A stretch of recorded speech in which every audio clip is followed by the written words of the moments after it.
Sarvadharma sthapakatvam sarvadharma swarupakaha acharyanam mahacharyo Ramakrishnaya te namaha. O establisher of all the faiths, embodiment of all the religions, the greatest teacher among all the teachers, O Sri Ramakrishna, my salutations to you. Sri Ramakrishna in the company of the Brahmos, giving them his wonderful teachings, and in this particular meeting, Sri Rabindranath Tagore, the great Bengali literary giant, the literary god for that matter, he is also there in that gathering along with some of his relatives, and Sri Ramakrishna is talking about the madness for the love of God. And when one of the Brahmos, Sri Ghoshal, he had commented that madness is not desirable. Sri Ramakrishna says, I'm not talking about the ordinary madness that people have for the worldly things. I'm not talking about that madness. This madness is what Radhika had for Krishna. Sri Ramakrishna had said, what do you mean madness is not desirable? Was Radha's madness that comes from brooding over the worldly objects? Was Radha's madness for Krishna was the result of brooding over the worldly objects, brooding over the worldly temptations? No, her madness was for the love of Krishna. And Sri Ramakrishna says, the madness of ordinary people for the worldly objects, it makes them unconscious. But this madness for the divine, it makes the devotees conscious of who they are. It ignites the spark of consciousness in them, the spiritual consciousness in them. They don't become unconscious like the worldly people. They become totally unconscious, having become mad with the obsession of the worldly objects. And then Sri Ramakrishna says, one attains that madness by meditating on God. That kind of madness which Radha had, that kind of madness which gopis had, that kind of madness which the devotees have for their chosen deity, that madness can only be had by meditating upon God. And thereby you start in that process of madness, you start worshipping the God, you start loving the God, and you have the God realization. And then Sri Ramakrishna also pointed out, haven't you heard of love madness or the knowledge madness? The madness for the love of the holy feet of the Lord. That madness, that intense madness to get the love and affection, to get that intense madness, to get that devotion for the lotus feet of the Lord. That is the love madness. And also the madness for the knowledge of the God. To know who is that ultimate reality, to know the Divine Mother face to face. That knowledge, that is the knowledge madness, Sri Ramakrishna says. So all this madness is extremely necessary to have the God realization. Then this devotee asks, another Brahmo devotee asks that, how can we realize God? How can one realize God? You are talking about developing this madness, getting mad for the love of God, getting mad for the knowledge of the divine. How to realize God with this madness? And then Sri Ramakrishna answers this question by directing your love to Him. Direct your love to Him and constantly reasoning that God alone is the real and the world illusory. The aswattha tree alone is permanent. Its fruit is transitory. You constantly think upon the ultimate reality, that discrimination element which Sri Ramakrishna has already told us. Discriminate between the real and the real. Always get fixed with this idea that only God is real and everything else is illusory, everything else is temporary, everything else is ephemeral, and everything else is momentary. Fix your mind on the permanent. Fix your mind on that unchangeable. Fix your mind on the lotus feet of the Lord. That is how you realize God. Develop intense love for Him. Develop yearning for the Lord. And you start meditating upon the reality, ultimate reality. What is the ultimate reality? God is the only ultimate reality. Brahma Satya Jagat Mithya. And focus your mind only on the ultimate reality. And take it away from all the temporary things, all the momentary things, all the fleeting objects of this world. And then Sri Ramakrishna gives the example of the aswattha tree and its fruits. Although in reality, even the aswattha tree is illusion. It also has to go away one day. But when you look at the lifespan of the aswattha tree, maybe 100, 200, 300, 400 years, how many fruits the aswattha tree will bear, and those fruits will fall down. Now, the fruits of aswattha tree compared to the lifespan of the aswattha tree, those fruits, they are just ephemeral. They just have a momentary existence. They come and go, they come and go, they come and go. They are not the real. But the aswattha tree, which remains there. I have seen one aswattha tree at Antpur. I've seen that tree, which is reported to have been there for last 600 years. During my last visit when I went to Anpur, unfortunately, that tree had fallen down. So Ashwatha tree, during its lifespan, it produces so many fruits, that innumerable number of fruits. But the existence of all those fruits compared to the lifespan of Ashwatha trees is just momentary. So Sri Ramakrishna says, focus on the permanent. Focus on the real. Ashwatha tree is real for that matter. It lasts for years and years and years, centuries together. But the fruits hardly maybe a few days. Don't focus your mind on the fruits. Love the real thing. Love the permanent thing. Love the unchangeable thing. So that is what Sri Ramakrishna says, how one can realize God. And then this BRAHMO devotee asks a typical question which bothers all the households, that we have so many passions. We have passions like anger and lust. What shall we do with these? With these passions, the devotee wants to say that with these passions like anger and lust, we are unable to control, we are unable to love God to the intensity that you are telling us. The devotee is telling Sri Ramakrishna what to do with these passions like anger and lust and hatred and jealousy and all those 6 crocodiles, which are waiting for us to get into the deep waters and to bite us and kill us and consume us. So what to do when these passions, they are overriding us? How can we develop love for God? And Sri Ramakrishna has a beautiful answer for that question too.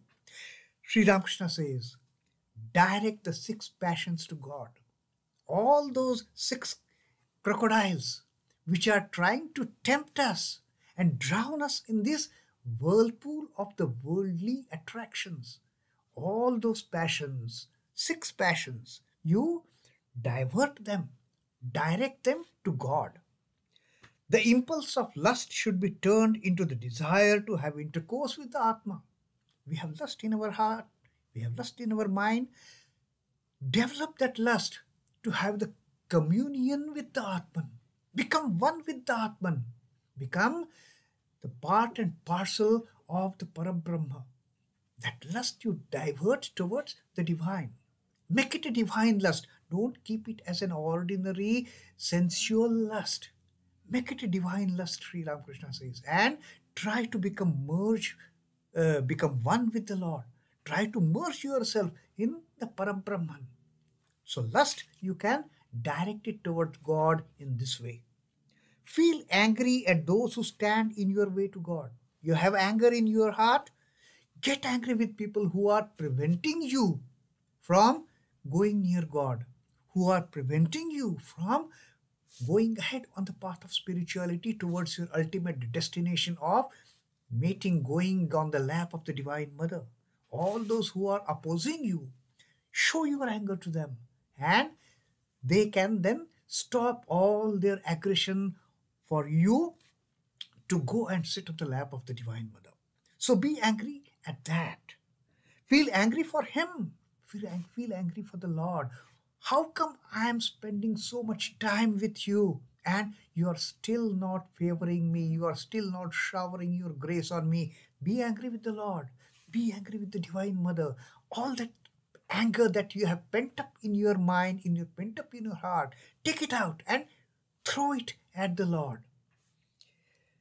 If you must have feeling of I and mine, now that is also our biggest problem in getting on the path of spirituality, me and mine. That is the biggest hindrance. So Sri Ramakrishna says that I and mine, you direct it towards the God, you associate it with the God.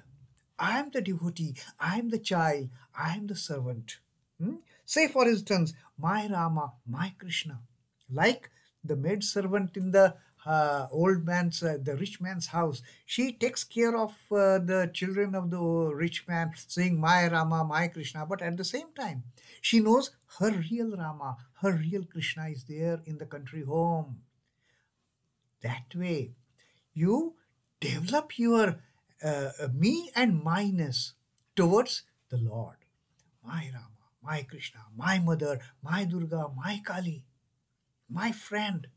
So all those Madhura, the Pancha Bhava that we have got in the bhakti path of the bhakti, in the way of the bhakti, utilize those 6 bhava, the Vatsalya bhava, the Dasya bhava, the Sakhya bhava, the Madhura bhava, or Shanta bhava, all those bhava, employ them towards the Lord, towards the Divine Mother.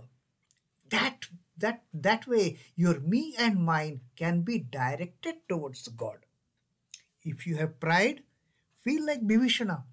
We are unable to get rid of our pride. We are unable to get rid of our ego. We are unable to get rid of I am so and so. So Sri Ramakrishna says that attitude of I am so and so, that attitude of pride, you convert it like what Bibhishana had that attitude. What attitude Bibhishana had, Sri Ramakrishna tells me now. He used to say, Bibhishana used to say, I have touched the feet of Rama with my head. I will not bow this head before anybody. If Bibhishana was asked to, salute some another king, he would say, no, my head, I have put it on the feet of Lord Rama. This head will never bow down before any other human being. That is the pride. This head, I have put it on the feet of Lord Rama. So that kind of pride. I am the child of my mother. I am the servant of my master. Let me see. Why should I, just bow down before an ordinary soul, ordinary being? I won't do that. I am my mother's child. If at all you want to, you are not unable to get rid of the pride, but convert that pride, direct that pride towards being the mother's child. I am the child of mother. How proud the children are of their parents.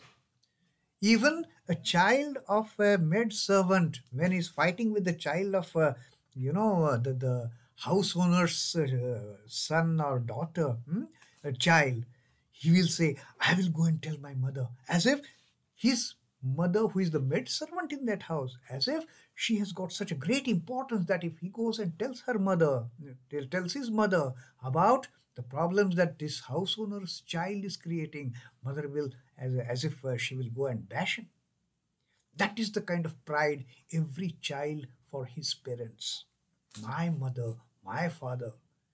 So Sri Ramakrishna says, if at all you are not able to get rid of that pride, get rid of that I and mine, direct that pride, divert that pride towards being the child of the mother, being the child of the Lord. And then you can direct all these passions Godwards, and these passions won't be any hindrance, won't be any hazard for you to take the path of spirituality. So then this Brahmo asks that if God is doing everything, if it is God that makes me do everything, then I am not responsible for my sins. Now this is again a dilemma the householders they have. The great teachers, they say, God is the ultimate doer, like Sri Ramakrishna had told us in that teaching on the free will. He said, the human beings can never have a free will. It is only the will of God. Now, this question is pertaining to kind of that type of teaching of Sri Ramakrishna. If everything happens with the will of God, then I behaving in certain way, I doing certain sinful acts is also the will of God.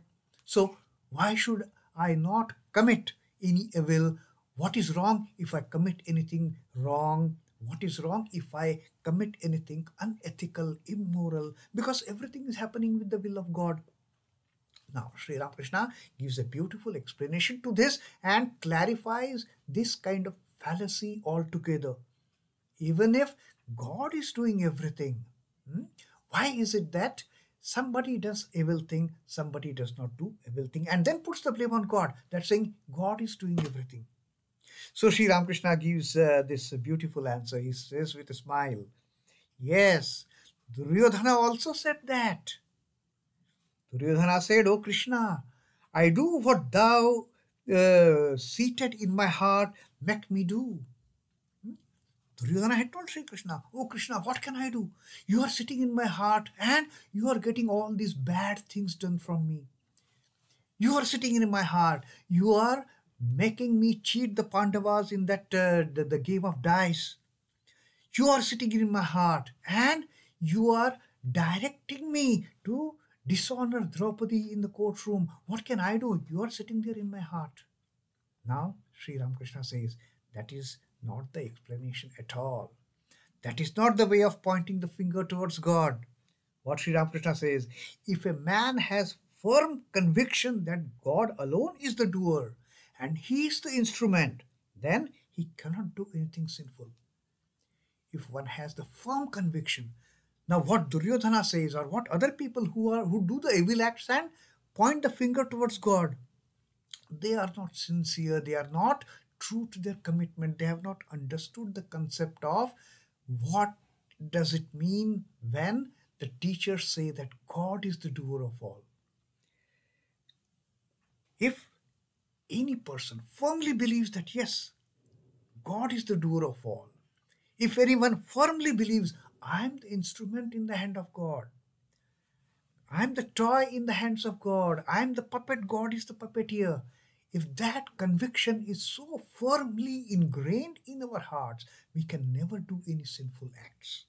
We can never do any evil things. That person can never do anything wrong or immoral or unethical. He who has learned to dance correctly never makes a false step. The dancers who have learnt the art of dancing from a competent teacher, they will never take the false step during a performance. But if you are not trained properly, if you are not true to your commitment, then you are going to make false steps. We are going to take false steps. You are going to take wrong steps. One cannot even believe in the existence of God until one's heart becomes pure. People say, I believe in God, but do they really believe in God? Is that 100% belief and faith? For that to happen, Sri Ramakrishna says, there must be the hearts must be endowed with the purity. The heart must be filled with the purity. Only then, when these people say, I am a believer of God, it makes any sense. Otherwise, it is just a puppetry. It is just parrot like talking. I believe in God. I have a fear of God.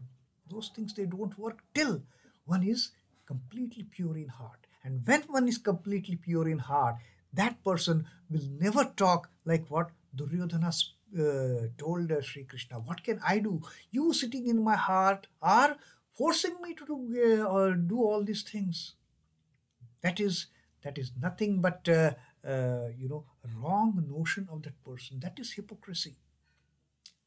One should have the great amount of purity inside, and then one can have this belief that God is the doer, I am an instrument. And when this belief, when this faith, when this understanding ignites, when this understanding dawns in our inner hearts, that I am not the doer, doer is the Lord, then Sri Ramakrishna says one never does any sinful act. One doesn't talk like Duryodhana, one doesn't do any sinful acts, one doesn't do any immoral or wrong acts. So that is Sri Ramakrishna's teaching to the Brahmos on this particular occasion, where Sri Rabindranath Tagore and his family members are also there. Om Namah Shri Bhagavate Ramakrishnaya. Sri Ramakrishna Arpanamastu. Jai Thakur, Jai Ma, Jai Swamiji.